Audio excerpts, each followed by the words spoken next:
राधे राधे प्यारे भक्तों, भगवान श्री कृष्ण कहते हैं कि शांत होकर सुनो, क्योंकि जब संसार शोर करता है तब भगवान मौन में बात करते हैं। दुख का समय वह द्वार है जहां से आत्मा का प्रकाश झांकने लगता है। ये वक्त तुम्हें तोड़ने नहीं, गढ़ने आया है। जब जीवन तुम्हें रुलाता है तब याद रखना, भगवान तुम्हारे करीब आते हैं। ये संसार तभी तुम्हें पहचानता है जब तुम मुस्कुराते हो, लेकिन भगवान तब तुम्हें थामते हैं जब तुम टूट जाते हो। आज मैं तुम्हें एक रहस्य बताने आया हूं। दुख में ही भाग्य चमकता है, और ये केवल शब्द नहीं है, ये श्री कृष्ण की उस गहराई से निकली हुई वाणी है जो अंधेरे में भी दीपक जलाती है। तो आइए शांत होकर सुनिए, क्योंकि अब वह वाणी बोलेगी जो आत्मा को भी सुकून देती है। भगवान श्री कृष्ण कहते हैं, क्या तुमने देखा है कि एक शिशु इस धरती पर आकर पहले रोता है? क्यों? क्योंकि जीवन का पहला सत्य दुख है, पर वही रोदन आगे चलकर मुस्कान में बदलता है। श्री कृष्ण कहते हैं, जिसे दुख का अनुभव नहीं हुआ वह सुख को जान ही नहीं सकता। दुख हमारे जीवन में इसीलिए आता है ताकि हम जागे, देखें, सोचें और भीतर उतरें। तुम्हारा दुख कोई दंड नहीं है, वह तुम्हारा निर्माण है। जैसे कोई मूर्तिकार पत्थर पर चोट करता है, वैसे ही भगवान हमारे जीवन में दुख देकर हमें आकार देते हैं। एक साधारण पत्थर तभी मंदिर की मूर्ति बनता है जब वह बार बार चोट सहता है। क्या तुम्हें पता है, श्री कृष्ण का जन्म एक अंधेरी रात में कारागार की कठोर दीवारों के बीच हुआ था। मां देवकी और पिता वासुदेव दोनों कैद में थे। दोनों कैद में थे। चारों ओर पहरेदार, शूल और मृत्यु की छाया थी। उस नन्हे बालक के जन्म पर कोई उत्सव नहीं हुआ, कोई थाली नहीं बजी। लेकिन क्या कोई सोच सकता था कि यह बालक जो जीवन की शुरुआत ही कैद और संकट में करता है, वही आगे चलकर पूरे संसार को धर्म का मार्ग दिखाएगा। जन्म से ही जिनके पीछे कंस की तलवार थी, जिनकी हर सांस संघर्ष से भरी थी, वही श्री कृष्ण आगे चलकर कुरुक्षेत्र की रणभूमि में अर्जुन को वह उपदेश देते हैं जो आज श्रीमद् भगवत गीता के रूप में अमर है। कृष्ण का जीवन बताता है कि जिस पर प्रारंभ से ही दुखों की छाया होती है, अक्सर वही व्यक्ति कुछ विशेष लेकर इस धरती पर आता है। उसका प्रारंभिक जीवन भले ही अंधकार से भरा हो, लेकिन उसका अंत तेजस्वीता से होता है। जब तुम्हारे जीवन में दुख दस्तक दे तो घबराओ मत। जब चारों ओर अंधकार हो तो समझो कि वह प्रभु की योजना है। शायद तुम किसी महान कार्य के लिए तैयार किए जा रहे हो। शायद तुम्हारा वर्तमान भले ही जेल हो, लेकिन तुम्हारा भविष्य गीता है। श्री कृष्ण की तरह तुम्हारे जीवन में भी अंधेरे के बाद प्रकाश आएगा। तुम्हारे आंसू व्यर्थ नहीं जा रहे, वे तुम्हारे भाग्य की भूमि को सींच रहे हैं। धैर्य रखो, विश्वास रखो, क्योंकि जिस व्यक्ति का प्रारंभ दुखों से होता है, उसका अंत अक्सर विश्व को प्रेरणा देने वाला होता है। जब मन टूटे, जब रिश्ते छोड़ जाएं, जब कोई ना बचे, तब क्या करो? उस क्षण जब भीतर से सब बिखर जाए, जब अपनों की बातें छुरी बनकर चुभें, जब आंसू रुके नहीं और सांसें भारी लगे, तो बस आंखें बंद करो और धीरे से पुकारो, हे माधव, अब तू ही है, अब तेरे सिवा कोई नहीं। वो पुकार कोई साधारण शब्द नहीं होते, वो उस आत्मा की पुकार होती है जो दुनिया से हार कर ईश्वर की शरण में जाती है। कृष्ण कहते हैं, जो मुझे दुख में याद करता है, मैं उसका हाथ कभी नहीं छोड़ता। जो मुझे नहीं भूलता, मैं उसकी पीड़ा को भी अपना बना लेता हूं। दुख एक दरवाजा है जो हमें संसार से हटाकर प्रभु की गोद में लाता है। वो स्थान जहां कोई शोर नहीं होता, बस शांति होती है, कृष्ण की उपस्थिति होती है। जब कोई हमें समझ नहीं पाता तब कृष्ण हमारे भावों को पढ़ते हैं। जब कोई हमारी सुनवाई नहीं करता तब कृष्ण बिना कहे सब सुन लेते हैं। और जब सब साथ छोड़ देते हैं तब कृष्ण सखा बनकर पास बैठते हैं। श्री कृष्ण सिर्फ एक नाम नहीं, वह अनुभव है, एक ऐसा अनुभव जो आंसू पोंछता नहीं, उन्हें अर्थ देता है, जो दर्द मिटाता नहीं, उसे दिव्यता में बदल देता है। तो जब भी जीवन भारी लगे, जब कोई रास्ता ना दिखे, बस कृष्ण को पुकारो, वो तुम्हारे टूटे मन को भी संजो लेंगे। वह तुम्हारे अकेलेपन को भी अपने होने से भर देंगे, क्योंकि जब सब साथ छोड़ जाते हैं तब कृष्ण साथ निभाते हैं, और वही साथ जीवन की सबसे सुंदर शुरुआत होती है। श्री कृष्ण ने अर्जुन से युद्ध के मैदान में कहा, हे पार्थ उठो, दुख से भागो मत, क्योंकि यही तुम्हारा धर्म है, यही तुम्हारा सौभाग्य है। दुख जीवन का युद्ध है और युद्ध से कोई भाग कर नहीं जीतता।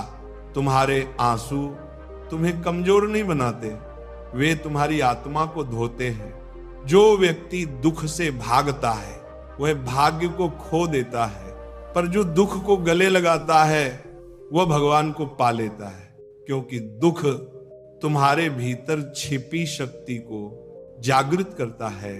जब सारी दुनिया तुम्हारे खिलाफ होती है, मारा प्राण को तुम्हारे बदले, तब तुम्हें पता चलता है कि तुम क्या हो। जब सब छूट जाता है तब पता चलता है कि वास्तव में भगवान ही साथ हैं। श्री कृष्ण कहते हैं, मनुष्य तब तक अधूरा है जब तक वह दुख को सच्चा मित्र नहीं मान लेता। जैसे अंधेरे में ही तारे दिखते हैं, वैसे ही जीवन के अंधकार में ही भाग्य का दीप जलता है। एक गरीब ब्राह्मण फटे वस्त्र, खाली पेट और कांपते कदमों से अपने मित्र श्री कृष्ण के पास आता है। उसके पास भेंट में मात्र पोहा है, पर क्या हुआ, कृष्ण ने उसे गले लगाया, उसके चूड़े खाए और उसके भाग्य को इतना चमकाया कि वह राजा बन गया। जब तुम दुख में हो, ईमानदार हो, सच्चे हो, तब तुम श्री कृष्ण के सबसे प्रिय होते हो। तुम्हारे फटे कपड़े उन्हें नहीं रोकते, तुम्हारा रोता हृदय उन्हें खींच लाता है। क्या आज तुम्हारा मन टूटा हुआ है? क्या तुमने किसी अपने को खोया है? क्या तुम्हारी मेहनत का फल नहीं मिला? तो शांत हो जाओ, क्योंकि यही वह समय है जब श्री कृष्ण तुम्हारे करीब हैं। तुम्हारी सांसों में वह गीत गा रहे हैं जो तुम्हारे भाग्य को फिर से लिख देगा। जिसने दुख में रोया है वही सुख में हंसना जानता है। जिसने अकेले चलना सीखा है वही संसार को राह दिखा सकता है। श्री कृष्ण तुम्हें दुख इसीलिए दे रहे हैं क्योंकि वह तुम्हें गढ़ रहे हैं। तुम्हारे आंसू उनके निर्माण का जल है। तुम्हारा भाग्य एक तपस्वी की तरह तैयार हो रहा है। अब जो भी तुमसे छीन लिया गया है वो केवल तुम्हें खाली कर रहा है, ताकि श्री कृष्ण तुम्हें भर सके।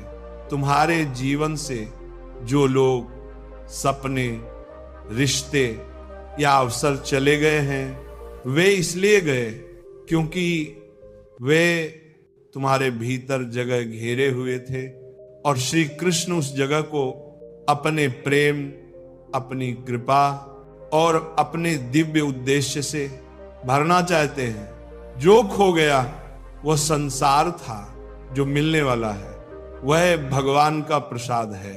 जब तक जीवन में सब कुछ तुम्हारे पास होता है तुम अपने ही कंधों पर टिके रहते हो, लेकिन जब सब छिन जाता है तब तुम श्री कृष्ण की गोद में गिरते हो और वहीं से शुरू होती है असली यात्रा। दुख में मत हारो, दुख में ही तुम्हारा सौभाग्य है, दुख में ही वह बीज है जिससे आत्मा का फूल खिलेगा। श्री कृष्ण कभी किसी को दुख देने नहीं आते, वे तो बस उस दुख को रूपांतरित करने आते हैं। जिसे तुम अंत समझते हो वही उनके लिए एक नई शुरुआत होती है। श्री कृष्ण कहते हैं, जिसने मुझे दुख में पुकारा मैंने उसे जीवन भर के लिए थाम लिया। तो अगर आज तुम टूटी हुई अवस्था में हो, अकेले हो, रो रहे हो, तो बस पुकारो, हे कृष्ण, और देखना एक अदृश्य शक्ति तुम्हारे आंसू पहुंचने लगेगी। क्योंकि कृष्ण कभी किसी टूटे हुए को अधूरा नहीं छोड़ते, वे हमेशा उसे अपने प्रेम से पूरा कर देते हैं। तो अब अपने जीवन के उस कोने को देखो जहां तुम्हारे आंसू गिरे हैं, वहीं भाग्य की ज्योति जल रही है। जहां तुमने सबसे अधिक खोया, जहां तुम्हारा मन सबसे अधिक टूटा, वहीं श्री कृष्ण ने तुम्हारे लिए कुछ विशेष रचा है। दुख केवल एक पर्दा है, उसके पीछे छिपा है ईश्वर का करुणामय चेहरा। शांत होकर सुनो, तुम्हारा दुख तुम्हारे सौभाग्य की पहली सीढ़ी है। वह तुम्हें तोड़ने नहीं आया, बल्कि तुम्हें पुनः गढ़ने आया है। जिस क्षण तुम अकेले पड़े, उसी क्षण प्रभु तुम्हारे सबसे निकट आ गए। तुम अकेले नहीं हो, कृष्ण तुम्हारे साथ है। तुम्हारी हर हताश में, हर टूटी उम्मीद में, हर रात की खामोशी में कृष्ण तुम्हारा नाम लेकर तुम्हें थामे हुए हैं। दुनिया भले ना दिखे, पर कृष्ण है। साथ भले छूटे हों, लेकिन सखा नहीं छूटा। जिसने जन्मों से तुम्हारी आत्मा को प्रेम किया है, वह हर क्षण तुम्हारे भीतर सांसें ले रहा है। तो कह दो, हे कान्हा, अब मैं डरता नहीं, क्योंकि मैंने जान लिया दुख में ही तू है और तू ही मेरा भाग्य है। अब जो भी आए उसे स्वीकार करो, क्योंकि अब तुम अकेले नहीं, अब हर परिस्थिति में तुम्हारे साथ चल रहे हैं श्री कृष्ण। और जब कृष्ण साथ हो तो दुख भी सौभाग्य बन जाता है। क्या आपने कभी सोचा है कि क्यों अक्सर सबसे बड़ा परिवर्तन सबसे गहरे दुख के बाद आता है? क्यों भाग्य तब मुस्कुराता है जब हम आंसुओं में डूबे होते हैं? क्योंकि साथ छोड़ जाने वाले रिश्ते हमें खुद से जोड़ते हैं। क्योंकि टूटी उम्मीदें हमें अपने भीतर छुपी शक्ति दिखाती है। और क्योंकि वही दुख जो आज हमारी सबसे बड़ी कमजोरी लगता है, वही कल हमारे भाग्य की सबसे बड़ी ताकत बनता है। जब अंधेरा घना होता है, तभी तारे सबसे ज्यादा चमकते हैं। जब जीवन ठहर जाता है, तब आत्मा जागती है। दुख हमें सिखाता है कि हम क्या खो चुके हैं, लेकिन साथ ही ये भी दिखाता है कि हम कितना पा सकते हैं। भाग्य कभी भी आराम की गोद में नहीं चमकता, वह चमकता है तब जब हम टूटे हुए होते हैं पर फिर भी चलते हैं, जब हम थके होते हैं पर फिर भी रुकते नहीं, जब हम रोते हैं पर हार नहीं मानते। तो याद रखो, दुख तुम्हें तोड़ने नहीं आया है, वह तुम्हें उस रूप में तराशने आया है जिसमें तुम भाग्य से भी ज्यादा चमको। जय श्री राधे कृष्णा।